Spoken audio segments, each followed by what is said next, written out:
I grew up in a good home. There wasn't any struggles. I didn't really have an excuse as to why I went out. But at some point in 8th grade, we moved, and I got into hanging out with the cool kids, right? I wanted to be fit in and be part of. And like, as you hear my story, that's a huge part of it, right? The loss of connection, wanting to have something steady. But when I moved up to Idaho from Utah, the first couple weeks were really rough. I had trouble with kids, wanted to fit, and got stabbed up a couple times the first couple weeks of school. And from there it was just like, who do I run around with? I don't know anybody. It's a completely new town. And so it started out just with the cigarettes, you know, there wasn't any glorious anything in it. And going through school, I was always straight A student. I was always on point with that, good with grades, discipline as far as working and stuff goes. Before and after school, you know, I had just an average good life. There wasn't any real trouble, but I was always lonely, right? Like empty inside. I didn't fit in. I didn't know where on the pecking order I belonged of life, you know. I thought if once I got to a certain point, then I would achieve, then I could be happy, then I could be fulfilled. And the more I searched for that, right, the more I searched and chased for that connection and who my people were, it felt like the further and further and further it got away. You know, and that continued to transpire through 8th grade, 13, 14, I'd say about 15 years old is when I got into anything besides smoking cigarettes, and it kind of came all at once, and that was smoking weed and getting into the hallucinogens and alcohol. But mostly it was just minute amounts. I was so scared to get into it, right? But I definitely wanted to connect to people. That was like the fear, is I did not want to be left behind. And so I figured once I fit in, everything would just kind of smooth out. And for the first few months that I did anything, I never took enough of anything to really like lose my mind, right? I would drink, and I would go and get a cup of alcohol, like beer or whatever the drink was, and I'd walk around the party and I'd go dump it in a bush, you know what I mean, or a plant, and then go refill it, and just try to be part of the spirit of it, you know. And eventually I saw people that were really just like loosening up. Like I was there, I was acting like I was having fun, but what I saw was like people really just like loose and part of. I was like, you know what? If I'm here, if I'm in for a penny, I'm in for a pound. Like, let's do this. And once I really experienced that euphoria, you know, and that just loss of everything, all these fears of what people thought about me, what people wanted from me, what I'd accomplished, what I couldn't accomplish, you know, like that fear left. And that, when I finally experienced that through the drugs and alcohol, that's when I was like, okay, this is for me. This is the solution. And it didn't slow down, you know. It stayed steady with the hallucinogens and the weed and the alcohol. But I lived in a rural area, so there wasn't really any trouble to be had, you know what I mean? Closer and closer I got, right, to my associates and my friends and my buddies and pals, the further and further I distanced myself from my family, right? The people that had been there for me through my whole life, that had given me a life, you know, brought me happiness and joy, right? Like provided for me, really cared about me truly. I thought that they just wanted to control me, and that wasn't the case, right? And it didn't, like obviously I didn't realize that until a lot later in life, but going through that, my dad ended up taking a job back down here in another state, and followed him, and the rest of my family followed shortly behind. But it wasn't too long after I got down here, it was the same thing up there, right? Like I don't fit in, I don't know anybody where I'm at again, and all I want to do is just fit in. So it wasn't too much longer after I moved to Utah, about 18 years old, I got into methamphetamines. And getting into methamphetamines, when the first time I used that, I just knew that that was my drug. I was so excited. The euphoria from it was just, it was unreal. And it was like leveling up the connection, you know, the talk, the gab, the involvement, and I could do this for hours and hours and hours. And like, then I knew I had arrived, like this was my thing. And at this point in time, I was still functional, right? I was 18 years old, I was working, but it wasn't for long. By the time I had hit 19 years old, and the work, right, no matter how much I worked, the money wasn't enough to cover it. And so that was when I started getting into like outside issues, getting into the crime and burglaries, and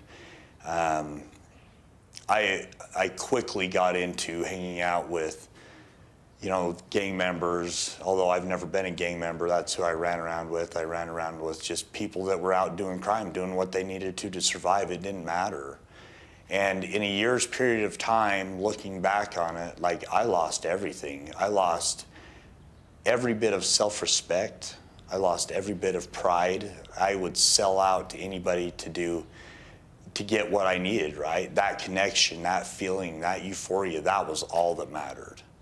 And at that point in time, like, I didn't know it, but that, like, it wasn't working for fun anymore. There was no more joy in it. It was fear. It was run on fear, you know?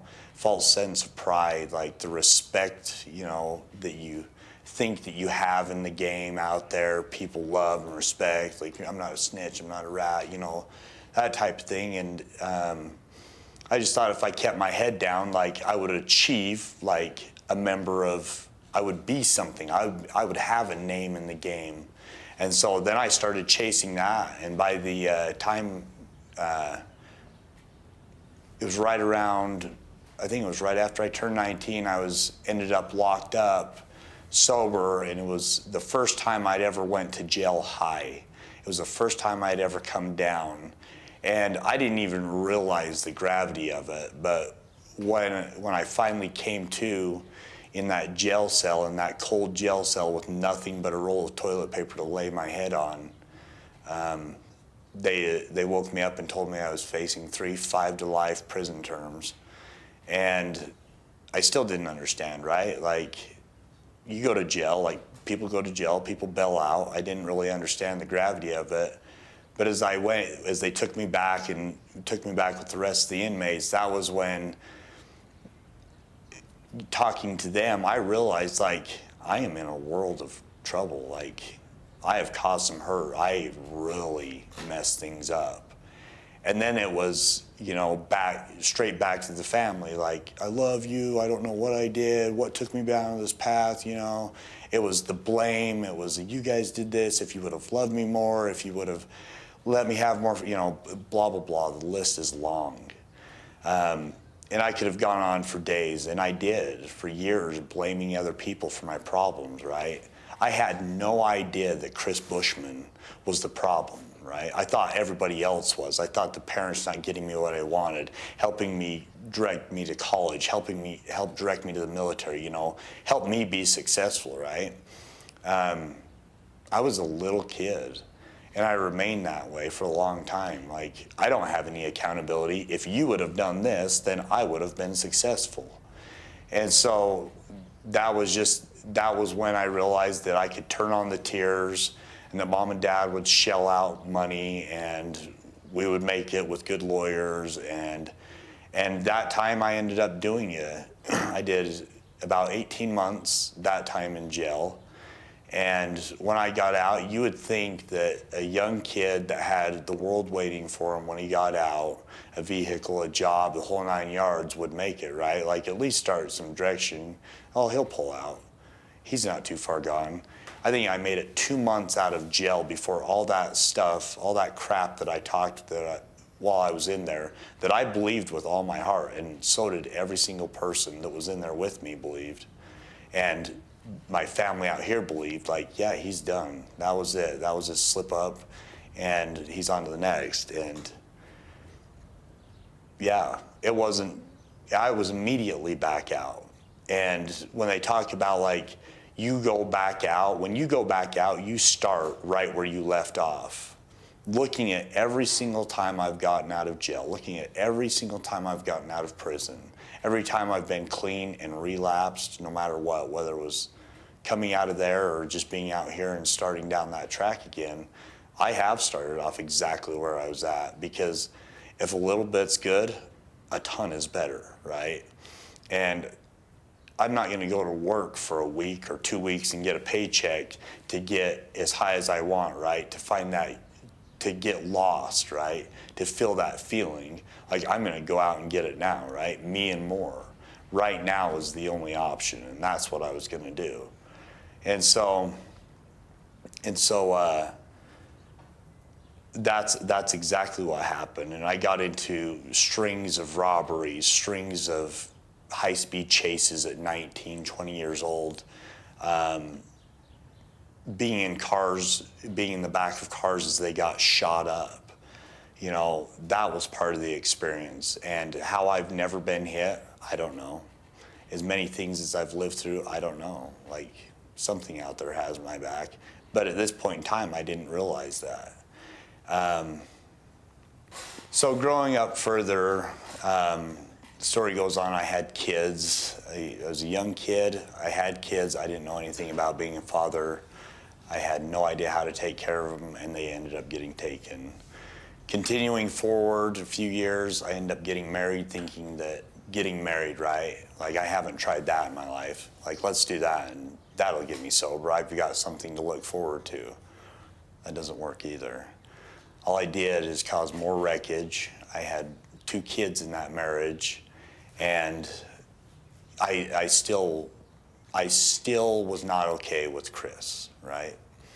And so not being okay with me just continued to fuel the fire. I was always looking for a solution, where to fit in, something, somebody, some way to know that I was loved, that I was worth something, that I had value in life. And what ended up happening at the very end of my run was one of my last high-speed chases that I was in. And shortly after that high-speed chase, I got away in that, went on the run. They found out who I was, ducking and dodging. My face is blasted all over the news, 24 hours a day. And I end up getting pulled over in a friend's car, and they know that I'm in there. And in that moment, I was just like, this is it. Like, I was ready to die in any of these instances, any of the chases I had been in, any of the involvement with the cops, the shootings, getting, you know, whatever I had to do. Like, I just had a peace come over me, and I knew I was ready to die. And at that point in my life, I was ready to die, whether that be assisted suicide, no matter what, I was ready to die. And so when they pulled me out of the car and tried to arrest me, I immediately ran for the freeway overpass, and I was ready to commit suicide. I was ready to jump. And the last thing I wanted to do was call my mom before I jumped, right? The selfishness, self-centeredness, like, who thinks of that? Me, this guy, I do. That's how selfish I am. I'm going to put the weight of the world on your shoulders, including my own, a whole ton of questions, and then I'm going to leave, because that's where I'm at. That's how selfish I get in my addiction, in my alcoholism. And what ended up happening at the end of the standoff was I tried to jump, they caught me, and they ended up pulling me and the officer back up over the bridge. How I didn't die that day, looking back on that, there's only one reason for that. And that's a power greater than myself. That's a power greater than any man. And at that point, I was so relieved. I had never been so relieved in my life to be on my way. I knew I was going to prison. I welcomed the experience, and I was so grateful for it. And going and doing, between the jail and the lockup, doing it 3 years, that was the best. That was ultimately what saved my life. That was the wake-up call that I needed, actually finally going to prison. That, honestly, and still to this day, is probably one of the greatest blessings in my life and all my family's life, and I fought that forever, right? I thought, well, this is the end. After this, like, of course you're scared to go to prison. And like, I want to fit in. I want this free, like, I want the feeling of connectivity, right? Like, these are my people. But the thought of going to prison and sitting with them all, just, oh my gosh, it killed my heart. So I got out of prison, same story as before, back through 5 weeks later, back to prison 5 weeks later after getting out. And that was when I finally surrendered. I broke down and started doing the work myself. That was when my family said, we're done. There's no more money. There's no more food. There's no more late night calls. We're not gonna foster your relationship with your kids. We are done. You are completely on your own in life. And that was exactly what it took. I had to be completely cut off from my family, which was the greatest blessing, to start to move forward. To be able to put the work in myself, I had to be given up on. I had to give up on myself. And that was the start of it. Getting out while I was in prison the last time, writing a treatment center and going directly from prison to a treatment center. Getting in there and hearing a message of hope and recovery. And I had been to multiple treatment centers before, but that was the first time I was ready to hear the message, and that was finally what I heard. That was the first place I truly trusted another human being was in that treatment center. And that was when I realized, like, I must have some value, right? I'm worth loving. What can I do with this? And I got on the journey to recovery. I got involved with AA and the program there, with all the 12-step programs, you know. I was trying to find what suited me. And what I found is that I fit in anywhere I go, right? Like, I have my story. That's all I have is my experience, strength, and hope. And that's where I found my recovery, is through you guys. I found it through other people that had walked the same path as me. It wasn't from some magic book. It wasn't from, you know, a phone call from God or a text message, right? Like, that still never happened. But somehow I hear what I need to hear through a power greater than myself by living in this program, by getting into service. And I get the opportunity to do that today. I get to get outside of myself. I'm more concerned about the well-being of others most of the time today, and that's a work in progress. I'm worried about what can I do to serve my fellow human being? What can I do to help the next alcoholic? What can I do to be a part of my community, right? Like, how are my kids' grades? What can I do to be the best parent? And as I've started into this, right, like, it's come over time. When I first got in here, I wanted everything to happen now. And all these ideas I had for what recovery was gonna look like everything I had planned out for my 1 year, how 2 years was gonna look, 3, 5 years. I've sold myself short on 100% of everything that I thought was gonna be great and magic. I have my kids in my life today. They love me. We go eat dinners together. We do fun things. We laugh, we cry together. We do hospital visits together, you know? I never, for 1 second, thought that this hopeless man, this worthless, unworthy man would ever have that in his life again. I certainly don't deserve it, right? I didn't deserve it. I wasn't ever there for them. I've got 5 kids, and I missed most every one of their birthdays. I didn't have anything to give them. I wasn't there. They didn't have my time. Yet somehow getting into this program has given me a life beyond my wildest dreams. I'm employable. I can tell a job that I'm going to show up and they can count on it. I can tell my kids no matter what, I'll show up, I'll be there, and they can count on it. The people in my life trust me today. The people in my life love me today. And it doesn't mean that trials don't happen. You know, being in recovery is not perfect. And I had this idea that was one of the things I was so resistant to when I first came in here. I was so scared of, right? Like the people's judgment. Like coming into recovery at first, like everything is laid out on the table, you know? Going through the process of the steps was so amazing. Like I came in with a clean slate. And at first, like I was like, oh, this will carry through with me. But what I've come to realize throughout this is that selfishness and self-centeredness crops up. Keeping the cogs of the wheel, paying attention to every spoke on the wheel of life is so important. Putting recovery and others ahead of myself and as the main focus in life, it seems so backwards. The more I do for other people, the better my life will work out. Yet that's exactly how it works out.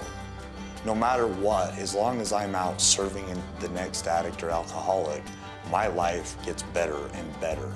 One of the beautiful things about recovery that recovery has given me today, like all those obstacles and the things that I thought were just, there was no way I could get through that without a substance or a drink, right? The breakup, the heartache, the loneliness going through that today. I don't have to worry about that taking me out today. I have a connection with a power greater than myself. I have a connection with so many friends. Like, I used to be able to count like my associates' friends on one hand that I would talk to about anything. And today it's amazing to have a network, a group of people. I can show up in the rooms anywhere in the world. And I've put that to the test in many states that I've traveled to since getting in the program. And the program of AA and NA. And everywhere I go, it's like these are my people. It's as if I hadn't ever left my home group, right? Having that and knowing that, like we have a common problem. And if we have a common problem, we have a common solution. And that doesn't matter what state you're in. It doesn't matter your ethnicity. It doesn't matter whether you grow up rich or poor. It doesn't matter. And that's the beauty of it today. There is nothing that I have to face alone, right? My level of loneliness depends on my willingness to reach out to the next alcoholic or addict.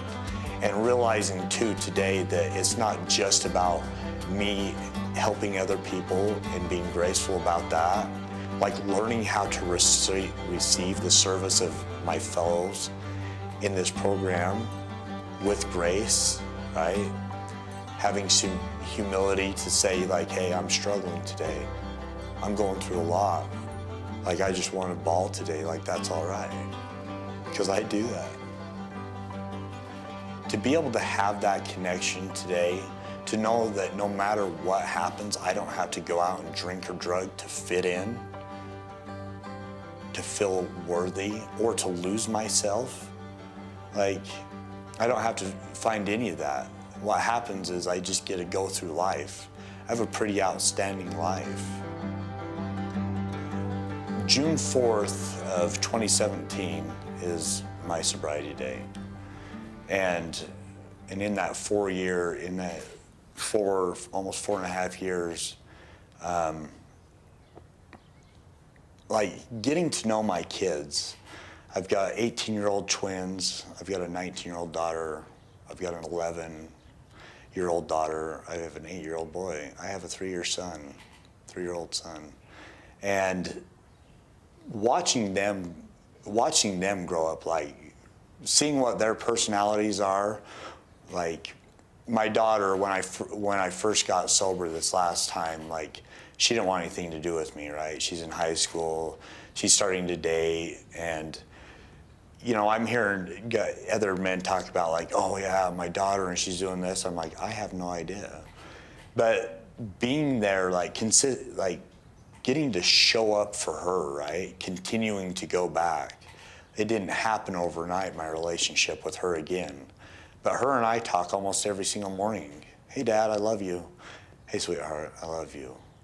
And we talk about what she's doing, what her dreams and aspirations in life are. I got to show up for her graduation today and watch her walk down.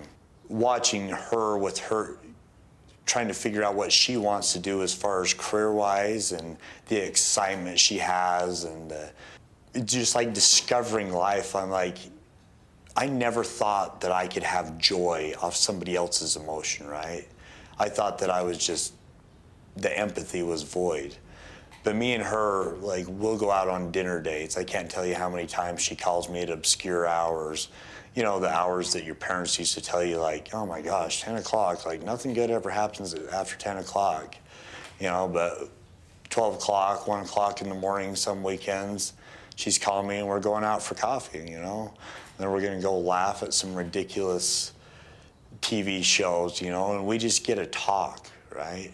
I thought that was gone for the rest of my life. I never thought that I would earn that relationship back. And her twin brother, it's the same thing. Watching each one of these relationships come together more closely.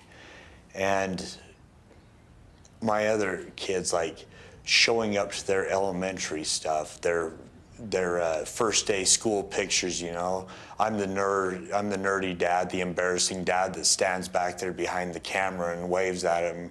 And she's just flushed red, like, Dad, you've got to walk away from the camera. I look so stupid right now. Like, Dad, go away.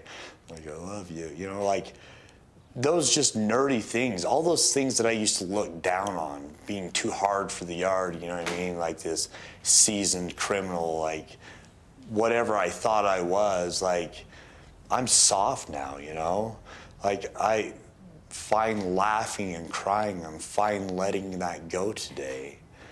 And my little baby, 3 years old, watching him ride a bike, he's just like me, the excitement. And I'm not the overprotective guy, as moms and grandmas are like, oh my gosh, she's gonna fall. I'm like, get you some experience, bud. Like, sitting back, but just knowing, like, he's gonna be okay because I'm okay today. Watching their personalities just grow and bloom has been the most exciting thing in the world. I think one of the most important things too is, like, you don't have to go on to the bitter end. Like, your bottom can be where you choose it to be, right? And for the longest time, I thought that the treatment and the program of Alcoholics Anonymous was like, that worked for you guys. I would come in and get a little bit, and you guys will always stick around, the few of you that really believe in this, right? But the rest of you, like, you have to be doing something, right? There's some way out, right? A little bit of weed, like, you've learned how to maintain it. And what I found was that, and I thought everybody was full of crap when I first came in here. What I would say to the people that are out there in indecision, right? Like, if you don't know if this is for you, stick around. What do you have to lose out on, right? Like, try it out for a year. What was told to me when I first came in here, when I very first started the experience, was try it for a year. And if you don't like it, if you're still miserable at the end of that year, if you're worse off at the end of that year, we'll gladly refund your misery, The dealer's always gonna be there, right? The alcohol, the drugs, right? That solution's always gonna be there. Why not try something new, right? Like, what do you have to lose? Like, what do you have to lose by trying something new? And when I finally tried something new, I didn't have to go through all the stuff that I did. When I just finally chose that was my bottom. Things could have always got worse, no matter what I've been through. It's not as bad as some, right? It's way worse than others. Not even close to some. But you don't have to chase it to the bitter end. If you're lonely, scared, afraid, you don't feel like you fit in, come try what we do. Do what we do. Maybe you'll find what we have is pretty amazing. Maybe you'll find that what we have is some hope, right?